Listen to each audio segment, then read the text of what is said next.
কি দুঃখের ব্যাপার। আমার একটা না আছে একটা গার্লফ্রেন্ড, না একটা আছে ঘর, না একটা বাইক, না একটা ভালো ভালো ভালো রোজগার। কি আর করব? কোথায় ইলেকট্রিকের কাজে চলে যাচ্ছি, কোথায় রাজমিস্ত্রির কাজে চলে যাচ্ছি। রাজমিস্ত্রি কি না 350 320 টাকা কমিয়েছে। আর সত্যি একটা বলতে দুঃখ, আমার বন্ধুরা কি আর করছে। ইদার তো বাইরে রোজগার করতে চলে যাচ্ছি, কার তো খেয়ে দিয়ে কাজ নেই। আমি আর কি করবো, বেকার জীবনটাই কাটাতেই হবে।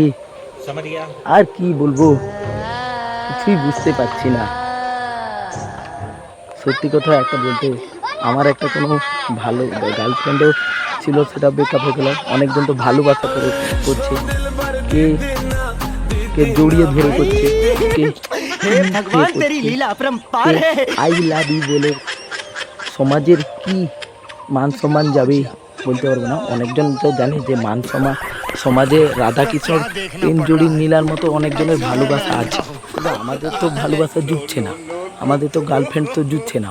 অনেকজন, আমি কাজ করতে গেলে অনেকজন বলে যে তুই কবে বিয়ে করবি। আমার তো কোনো ঠিক জানে, তোর জন্য মিশার জীবন কেটেই যাচ্ছে।